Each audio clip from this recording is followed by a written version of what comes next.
Have you ever heard of an empire that ruled 3 continents and then disappeared almost without a sound?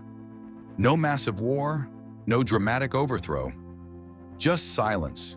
For over 600 years, the Ottoman Empire was one of the most powerful forces on earth. It controlled lands from the deserts of Arabia to the mountains of the Balkans. Its armies were feared. Its culture was rich. Its rulers were called caliphs, leaders of the entire Muslim world. And yet, when it finally collapsed in the early 1900s, the world barely noticed.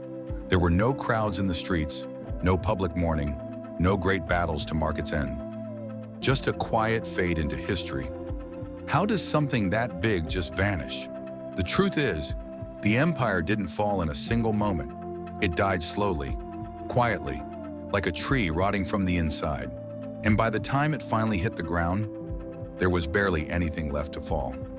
This is the untold story of how one of history's greatest empires lost its power, its people, and even its name, without the world blinking an eye. And if you stay with us till the end, you'll uncover the secret decisions, betrayals, and forgotten battles that truly ended the Ottoman Empire. Not on a battlefield, but behind closed doors. On the surface, the Ottoman Empire still looked mighty in the early 1900s. There was still a sultan on the throne in Istanbul. The empire still controlled lands across the Middle East, North Africa, and parts of Europe. Maps showed it as a giant. But those maps lied, because inside the empire was falling apart. The golden age under Suleiman the Magnificent had passed, nearly 400 years earlier. Since then, the world had changed, but the Ottomans hadn't. While Europe raced ahead with the Renaissance and the Industrial Revolution, the Ottomans stood still. They feared change, feared new ideas. For more than 200 years, they even banned printing in Arabic script. Why? Because scholars thought it might damage the purity of religious texts. But the result was devastating. Knowledge slowed, progress stopped. Factories, trains, steamships, these transformed Europe into a global power. But the Ottomans remained stuck in an old world, ruled by local governors, powered by farming, and filled with deep inequality. The world was entering the modern age. The empire was still living in the past. And it wasn't just technology. Even military power was a shadow of what it used to be. Once, the Ottomans had armies feared across Europe. But by the 1800s, they were struggling just to hold their own borders. One by one, territories slipped away. Greece, Egypt, Serbia, and more. And each loss weakened the empire even further. To make things worse, European powers began circling like vultures. They offered loans with high interest rates, knowing the empire couldn't repay them. By 1881, the Ottoman government was drowning in debt. So the Europeans stepped in and took control of its finances. They created something called the Ottoman Public Debt Administration. Sounds boring, but it gave foreign powers control over taxes, trade, and resources. Imagine your enemy managing your wallet. That's how bad it was. Even so, the empire tried to pretend everything was fine. They held military parades in Istanbul, built grand railways like the Hejaz Line, decorated the city with beautiful mosques and monuments. The sultans still held royal courts, received foreign ambassadors, and made speeches full of pride. But it was all for show. The British and Russians even gave it a nickname, the sick man of Europe. It looked alive, but everyone knew it was dying. Western powers didn't destroy the empire right away because they didn't trust each other. Britain didn't want Russia to control the Middle East. France didn't want Britain to grab too much land. So they all agreed to keep the Ottomans around. Just barely. It was a strange game.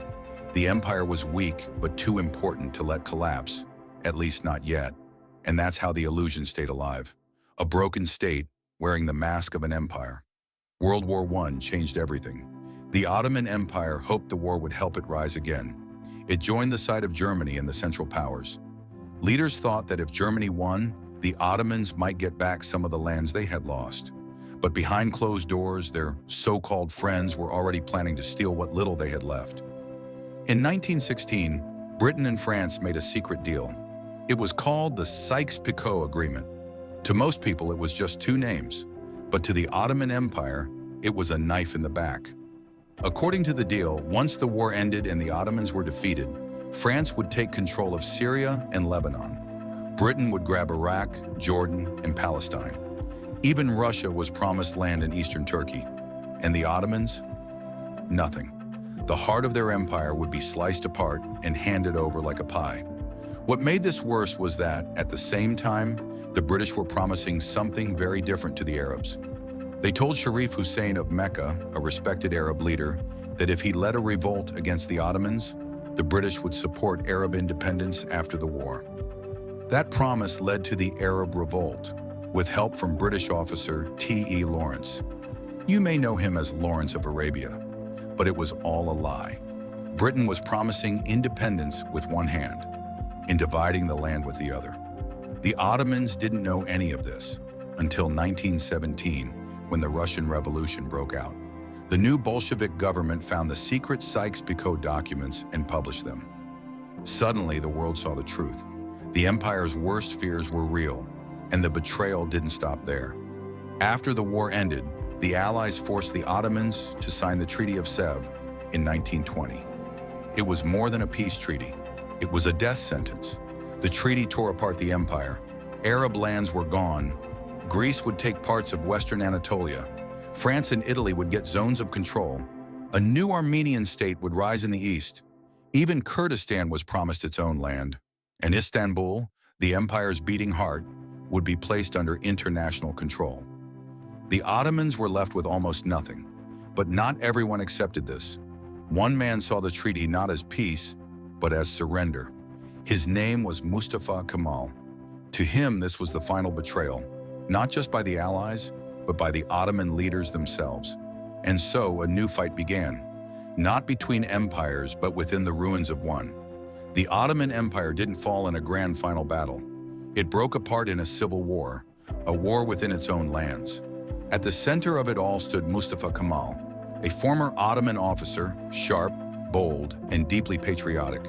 But unlike the old sultans, he didn't want to save the empire. He wanted to bury it and build something entirely new. In 1919, Kemal traveled to Samsun, a city on the Black Sea. It was a quiet journey that would spark a revolution. From there, he began to gather other officers, soldiers, and citizens who still believed in Turkish independence. Not Ottoman survival, Turkish survival. By this time, the empire had become a puppet. Its capital, Istanbul, was under Allied control. Its leaders had accepted the humiliating Treaty of Sèvres, and foreign soldiers were walking through Ottoman streets like they owned them. But in the heart of Anatolia, a new resistance was rising. Kemal set up a rival government in Ankara. It was poor, it was small, but it had something the old empire didn't: a vision. He called a national assembly. He declared that only the Turkish people, not foreign powers or old sultans, could decide their future. He said the empire was dead, and it was time to build a new Turkey. War followed. Kemal's forces fought battles on multiple fronts. In the west, they battled the Greek army, which had taken over Izmir and much of western Anatolia. In the east, they clashed with French forces, Armenian fighters, and rebel groups. And even in the center, they had to deal with Ottoman loyalists, soldiers who still followed the Sultan. It wasn't just a war of guns and bombs. It was a war of ideas. Empire versus nation, religion versus secularism, old world versus new world. And slowly the new world began to win. By 1922, Kemal's troops had pushed the Greeks out of Anatolia. Victory after victory showed the world that the nationalists were more than just rebels. They were a real force, with a real plan and real public support. The Allies, tired from World War I and busy with their own empires, decided not to stop him. They were shocked, but they didn't move. In November 1922, something historic happened. The Turkish Grand National Assembly in Ankara officially abolished the Ottoman Sultanate. There would be no more sultans, no more royal court, no more empire. The last sultan, Mehmed VI, fled Istanbul aboard a British warship. He left quietly in shame. No crowds came to say goodbye. No army tried to stop him. And just like that, 600 years of Ottoman rule ended. Not with a bang, but with a boat ride. It wasn't a foreign enemy that killed the empire. It was its own people, led by a man who believed Turkey could only survive if the empire was erased. Even after the Sultanate was gone, one final piece of the Ottoman legacy remained: the caliphate. For centuries, the sultans of the Ottoman Empire had ruled not just as kings, but as caliphs, the spiritual leaders of the Muslim world. It was a title that carried deep meaning. It connected millions of Muslims across Africa, Asia, and Europe. Even if the empire was weak, the caliphate still held power in the hearts of believers. When the last sultan, Mehmed VI, was exiled in 1922, the caliphate was left in limbo. But Mustafa Kemal made a calculated move. He allowed the caliphate to continue, at least for a little while. A man named Abdülmecid II, a member of the Ottoman royal family, was chosen as the new caliph. He had no army, no government, no control. He was just a figurehead, more symbolic than powerful. But to many Muslims, he was still a link to tradition and to unity. Kemal knew this. He also knew that keeping the caliphate alive gave comfort to some, especially in a deeply religious society. But it was only a matter of time, because Kemal had a vision, a modern, secular, Western-style republic. And the caliphate, with all its history and symbolism, didn't fit in that vision. In March 1924, just 2 years after ending the Sultanate, the Turkish parliament officially abolished the caliphate. It was gone, just like that. The Ottoman royal family was exiled. Their palaces were taken. Their names were erased from schools, streets, and public life. No more caliphs, no more empire, no more looking back. It was one of the most shocking decisions in modern Islamic history. Muslim leaders across the world were stunned. Some cried betrayal, others feared chaos. The caliphate had been a symbol of unity, especially during colonial times when Muslim lands were being divided and ruled by Europeans. Now it was gone. But for Kemal, this wasn't about religion. It was about identity. He didn't want Turkey to be an empire.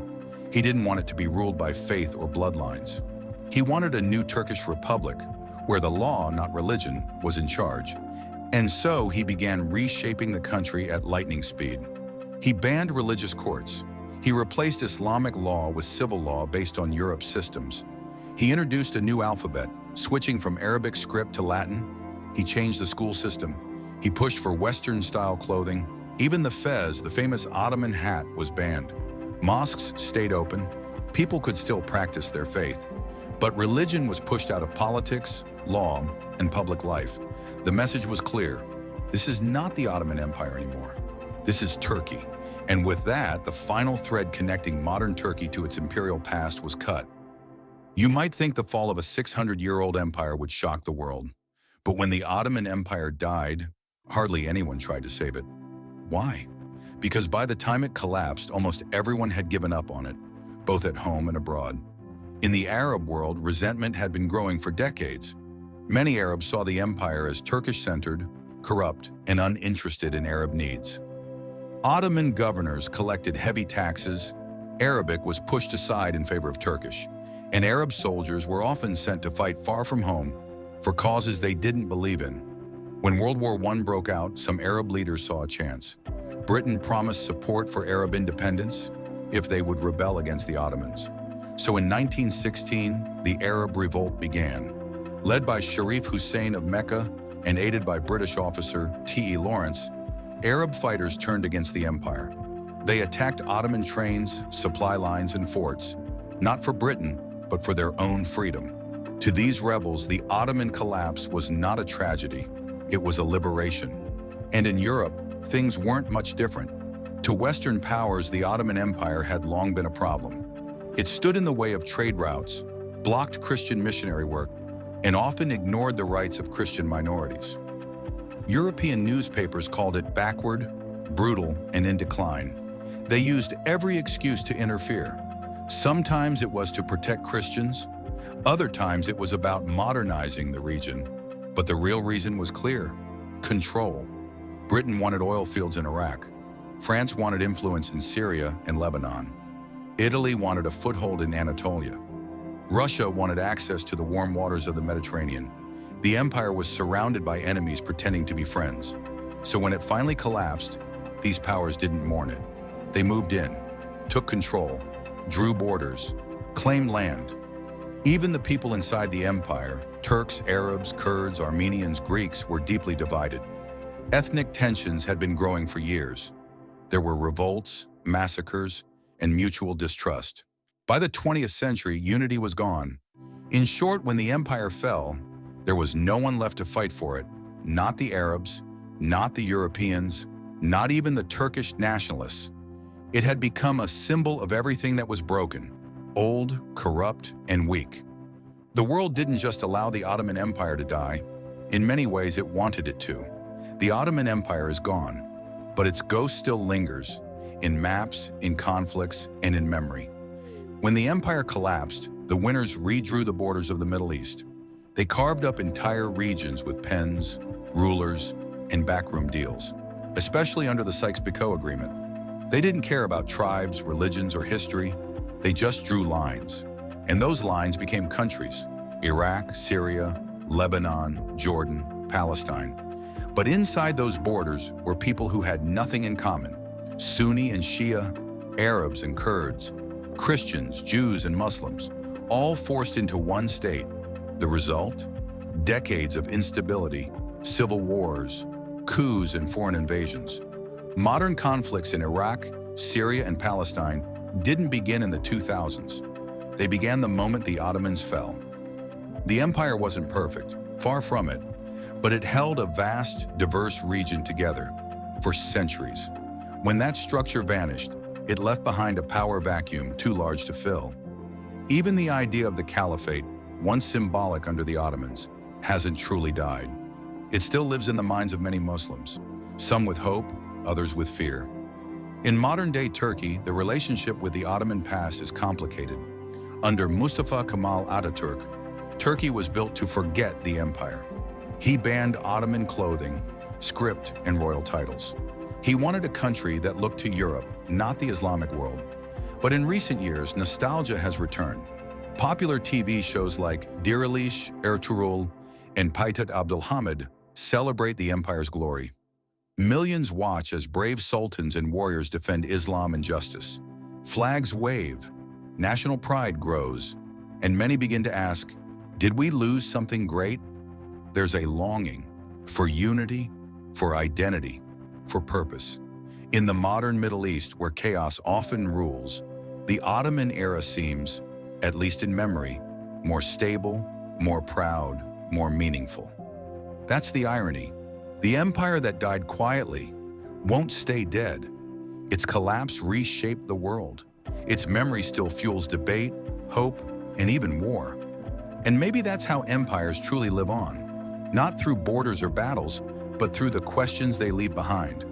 So what truly killed the Ottoman Empire? Was it greed, modernity, or the simple passage of time? Maybe it was all of them. But its death was not just the fall of a state, it was the end of a world where East and West met, where sultans ruled over 3 continents, where faith and power walked hand in hand. And when that world vanished, something else was born. A century of broken promises, lost identities, and battles for meaning. The silence that followed the fall of the empire still echoes today, because the end of the Ottomans wasn't just history, it was the beginning of our present. What do you think truly ended the Ottoman Empire? Comment your thoughts below, and don't forget to subscribe for more stories the world forgot.